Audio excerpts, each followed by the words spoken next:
আপনারা জানেন যে সাইবার অপরাধ নিয়ে আমরা বিভিন্ন জায়গায় সচেতনতার বার্তা দিচ্ছি এবং ডিজিটাল অ্যারেস্ট সম্বন্ধেও সবাইকে আমরা সচেতন করছি।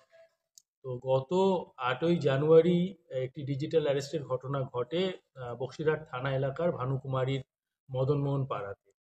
এক ব্যক্তিকে সে একজন ফোন করে, তাতে সিবিআই পরিচয় দিয়ে তাকে 72 ঘন্টা ফোনের সামনে বসে থাকতে বলে।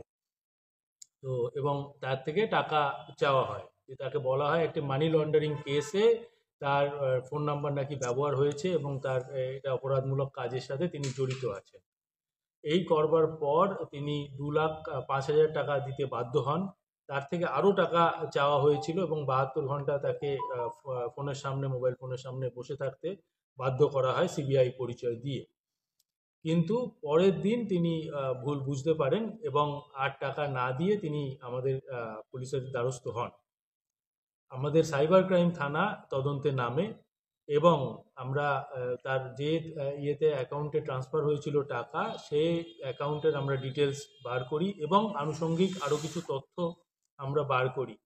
নিয়ে আমাদের সাইবার ক্রাইম থানার অফিসাররা যায় বিশাখাপত্তনম এবং সেখান থেকে আমরা যে এই তছরূপ করেছিল, যে এই প্রতারক, সেই পিল্লা নানি 33 বছর বয়স্ক এই ব্যক্তিকে আমরা গ্রেপ্তার করতে সক্ষম হই বিশাখাপত্তনম থেকে।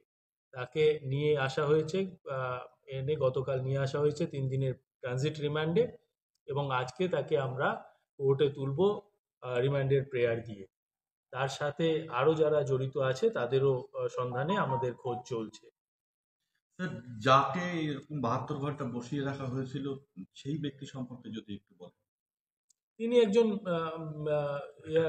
টিচার রয়েছেন, রিটায়ার্ড টিচার, এবং এবং তাকে বোকা বানানো হয়েছিল। এবং এই ব্যাপারে আমরা বিভিন্ন জায়গায় সবাইকেই সচেতন করছি যে কোনোভাবেই ডিজিটাল অ্যারেস্ট বলে কিছু হয় না। আপনারা জানেন আমাদের ফেসবুক পেজ তথা ওয়েস্ট বেঙ্গল পুলিশ সব জায়গা থেকেই এটা নিয়ে আমরা সচেতনতা চালাচ্ছি।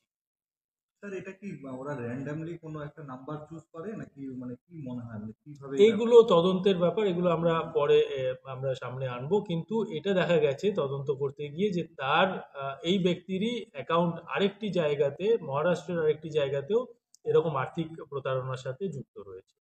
সম্প্রতি বেশ কয়েকটি বিষয় সাইবার অ্যারেস্টের ব্যাপারে কয়েকটা ঘটনা জেলায় ঘটলো, সেই প্রসঙ্গে মানে কিরকম অগ্রগতি ওইগুলিতে হয়েছে সেটা যদি একটু বলেন।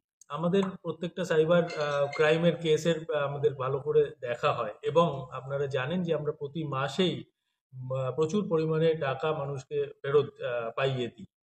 তার সাথে সাথে এই ডিজিটাল অ্যারেস্টের এই প্রথম আমাদের একটা জেলাতে অ্যারেস্ট হলো। আগামী দিনে এরকম ঘটনা ঘটলে আমরা সেই সব সাইবার অপরাধীদেরকেও ধরবো। অ্যাটেম্প্ট কতগুলো হয়েছে, মানে কতগুলোতে হুমকি দেওয়া হয়েছিল যেগুলো সাকসেস হয়নি, এই ধরনের কিছু অভিযোগ এসেছে?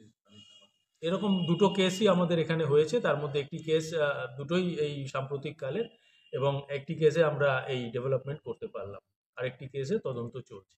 যাকে অ্যারেস্ট করেছেন তার সম্পর্কে কিছু জানা গেল, আর অন্য কিছু, অন্য কোনো এক্সপার্ট, সাইবার এক্সপার্ট বা কিছু?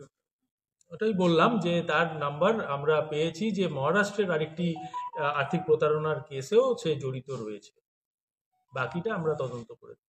স্যার, মহারাষ্ট্র পুলিশ কি সেটাকে ওকে ট্র্যাক করতে পারেনি আগে? তারপরে এরকম বিষয় রয়েছে, মানে আগে যেহেতু ক্রাইম করে বসেছিল। আগে পরের ব্যাপার নয়, এটা তদন্ত যেটা হয়, যেভাবে হয় সেটাই আমরা দেখছি। স্যার, নামটা যদি আরেকবার বলতেন। পিল্লা নানি, 33 বছর বয়স।